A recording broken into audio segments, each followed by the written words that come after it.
એટલે કે 23, 24 ને 25, 23, 24 અને 25 ત્રણે ત્રણ દાખલા તમારે સમજવાના, ઘણા સહેલા દાખલા છે. હવે 26થી જે દાખલા ચાલુ થાય છે, 26થી 29 સુધીના જે દાખલા છે, એની અંદર આપેલું વિધેય સતત છે તેની ચકાસણી કરવાની નથી. વિધેય તો તેના બિંદુ આગળ સતત છે જ, એના પ્રદેશના બિંદુ આગળ તે સતત છે જ એવું આપેલું છે.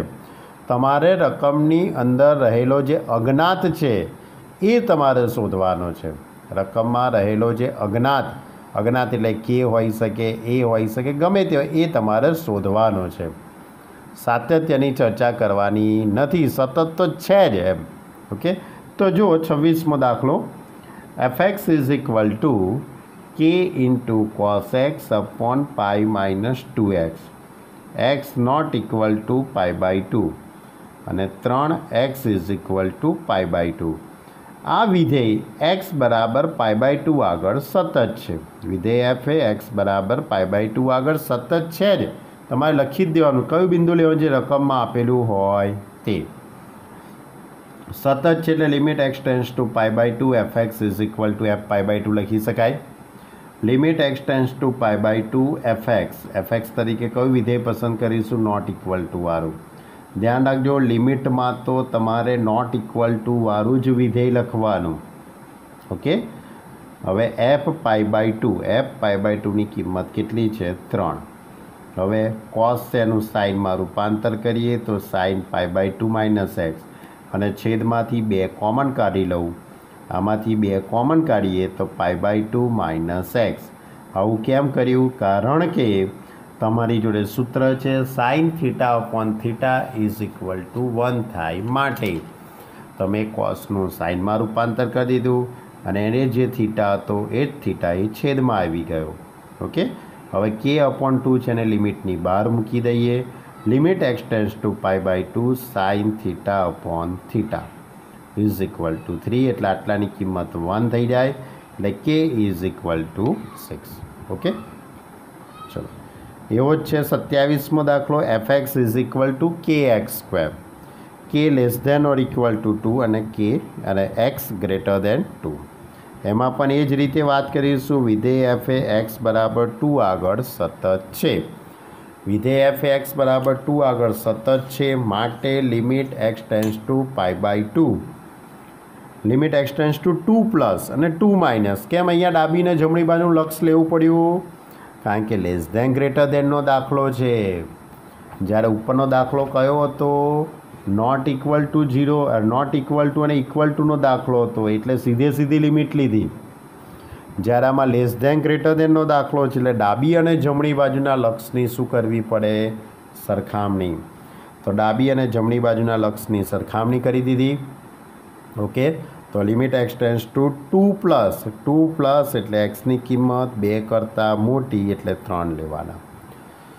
Limit x tends to 2 minus એટલે xની કિંમત 2 કરતાં નાની એટલે કયું વિધેય લેવાનું? kx². હવે 3 તો અહીંયા આવી જશે, xની જગ્યાએ 2 મૂકીશું, 2 નો વર્ગ 4 એટલે 4k ઇઝ ઇક્વલ ટુ 3, એટલે k is equal to 3/4. Okay, એ જ રીતે 28મો દાખલો અને 29મો દાખલો, બંનેની વાત તમારે સમજવાની છે. 29 અને 30 બંને દાખલા લેસ ધેન ગ્રેટર ધેન એટલે ડાબી બાજુ અને જમણી બાજુના લક્ષની સરખામણી.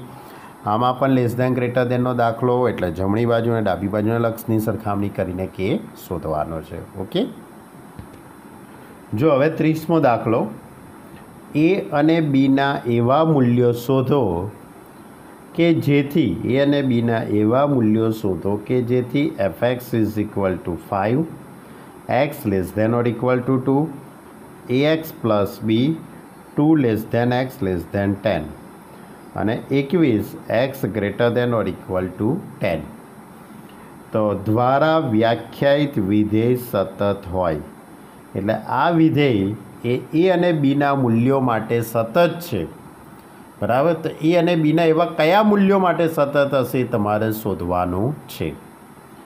તો આપેલું વિધેય f એ x બરાબર 2 આગળ સતત છે. હવે 2 કેમ લીધા? તો રકમની અંદર તમે જુઓ, આપેલા વિધેયનો જે પ્રદેશ છે એ આર છે, આખો પ્રદેશ કયો થવાનો આર, પણ એમાંથી 2 આગળ અને 10 આગળ વિધેય અલગ પડે છે.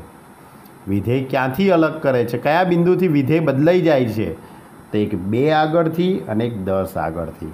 એટલે પહેલાં તમારે 2 માટે વાત કરીશું અને પછી 10 માટે વાત કરીશું. તો આપેલું વિધેય એફ એ એક્સ બરાબર 2 આગળ સતત છે માટે limit x tends to 2 plus f x is equal to limit x tends to 2 minus f x. તો limit x tends to 2 plus એટલે એક્સની કિંમત 2 કરતાં મોટી, તો એક્સની કિંમત 2 કરતાં મોટી હોય ત્યારે કયું વિધેય આવશે, a x plus b. X tends to 2 minus એટલે એક્સની કિંમત 2 કરતાં નાની હોય ત્યારે કયું વિધેય લેવાનું છે, 5. એટલે કે એક્સની જગ્યાએ 2 મૂકી દઈશું તો 2a plus B is equal to 5. It is a result number 1. આગળ વિધેય એફ એ એક્સ બરાબર 10 આગળ સતત છે. તો limit x tends to 10 plus f x is equal to limit x tends to 10 minus f x. તો limit x tends to 10 plus, તો 10 plus એટલે એક્સની કિંમત 10 કરતાં મોટી, તો એક્સની કિંમત 10 કરતાં મોટી હોય એટલે કયું વિધેય લઈશું, 21. અને 10 કરતાં નાની હોય કિંમત ત્યારે કયું વિધેય લેવાય, એ એક્સ પ્લસ બી. એટલે એ એક્સ પ્લસ બી. હવે એક્સની જગ્યાએ તમે 10 મૂકશો તો આ તો 21 ને 21 જ રહેશે. અહીંયા 10 મૂકો તો 10a વત્તા બી, એટલે 10a વત્તા બી બરાબર 21. હવે આ બંને સમીકરણનો લોપ કરી કાઢીએ અને એ અને બીની કિંમત શોધી કાઢીએ. તો જો લોપ કરી દીધેલો છે મેં. પહેલાં સમીકરણને મેં 2 વડે ગુણાકાર 5 વડે ગુણાકાર કરી નાખ્યો. પહેલાં સમીકરણને 5 વડે ગુણાકાર એટલે 10a વત્તા 5b બરાબર 25. બીજું સમીકરણ તો 10a વત્તા બી બરાબર 21. લોપ કરીએ તો બી બરાબર 1. બી બરાબર 1ને સમીકરણ નંબર 1 અથવા તો 2માં મૂકી દઉં. મેં સમીકરણ નંબર 1માં મૂકી દીધેલી છે કિંમત. તો એની ઉપરથી એ બરાબર કેટલા આવશે, 2. ઓકે, એટલે આ રીતનો પણ દાખલો હોઈ શકે. જો હવે 31મો દાખલો, 31, 32, 33, 34, ચારે 4 દાખલા એ સંયોજિત વિધેય ઉપર આધારિત દાખલા છે. કયું વિધેય, સંયોજિત વિધેય.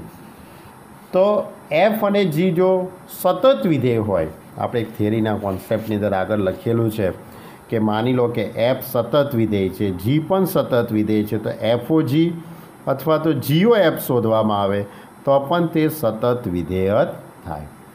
તો એ રીત ઉપર આધારિત દાખલા છે કે અહીંયા તમને 31મો દાખલાની રકમ તમે જુઓ, સાબિત કરો કે વિધેય f x is equal to cos x square એ સતત વિધેય છે. કયું વિધેય, કોસ એક્સ સ્ક્વેર.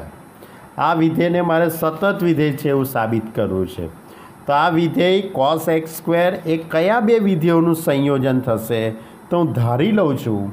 ધારો કે એક વિધેય એચ ફ્રોમ આરથી R h x is equal to cos x અને બીજું વિધેય ધારી લઉં છું જી ફ્રોમ આરથી R g x is equal to x square.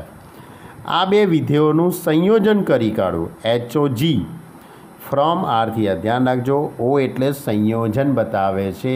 આ સંયોજનની વધુ પડતી વાતો આપણે વિધેયના ચેપ્ટરની અંદર ચેપ્ટર નંબર 1 સંબંધ અને વિધેયમાં આવશે.